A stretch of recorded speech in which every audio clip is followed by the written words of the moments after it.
بسم اللہ الرحمن الرحیم۔ پیارے بہن بھائیو السلام علیکم۔ مہندی کا رنگ تیز کرنے کا طریقہ۔ اگر آپ مہندی کا رنگ تیز کرنا چاہتے ہیں تو تھوڑی سی املی لے کر تھوڑے سے پانی میں بھگو دیں، پھر اسے باریک کپڑے میں چھان لیں۔ اس کے بعد اس چھنے ہوئے املی کے پانی میں مہندی کو گھول کر 10 منٹ بعد لگائیں تو اس کا رنگ بہت گہرا ہوگا۔ شیشے کے فرنیچر کی صفائی۔ شیشے کی سطح والے فرنیچر کی صفائی کے لیے ردی کاغذ پانی میں بھگو کر اچھی طرح رگڑیں۔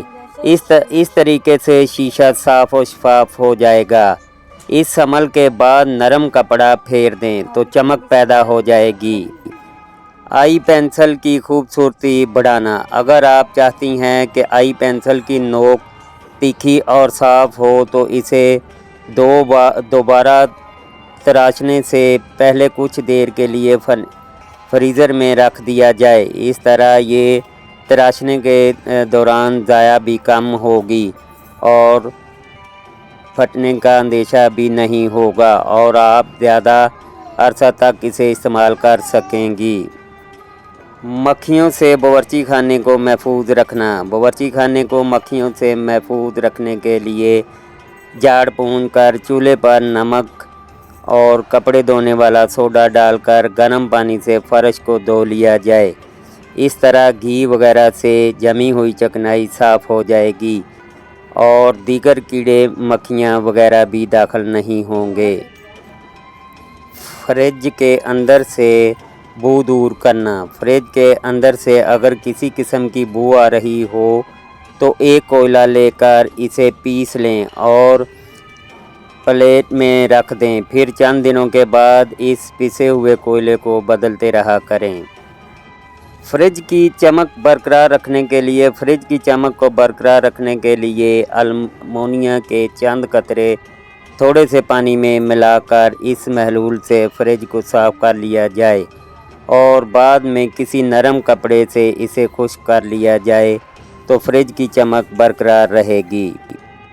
فریج سے پھلوں کی خوشبو ختم کرنا۔ فریج میں خربوزے اور آم رکھے جائیں تو پانی میں بھی خوشبو آنے لگتی ہے، اس لیے تمام خوشبو والے پھلوں کو پلاسٹک کے لفافوں میں بند کر کے فریج میں رکھا جائے، جس سے پھل ٹھنڈے اور محفوظ رکھیں گے اور ان کی خوشبو دوسری چیزوں میں بھی داخل نہیں ہوگی۔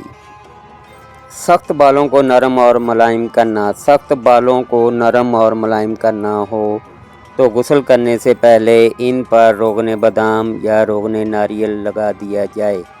اس طریقے سے بال ملائم ہو جاتے ہیں اور ان کی جڑیں بھی بے حد مضبوط ہو جاتی ہیں۔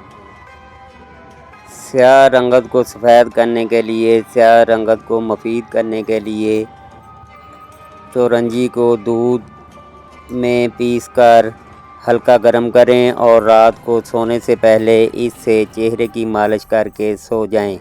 صبح اٹھ کر خالص صابن سے چہرے کو دھو لیا کریں تو آپ کی سیاہ رنگت نمایاں طور پر سفید ہونا شروع ہو جائے گی۔ ہاتھوں کی رنگت سفید کرنے کے لیے ان پر تھوڑی سی چینی اور لیموں کا عرق ملا کر لگایا جائے۔ اس نسخے سے ہاتھ نرم اور سفید بھی ہو جائیں گے اور خوبصورت و دلکش دکھائی دیں گے۔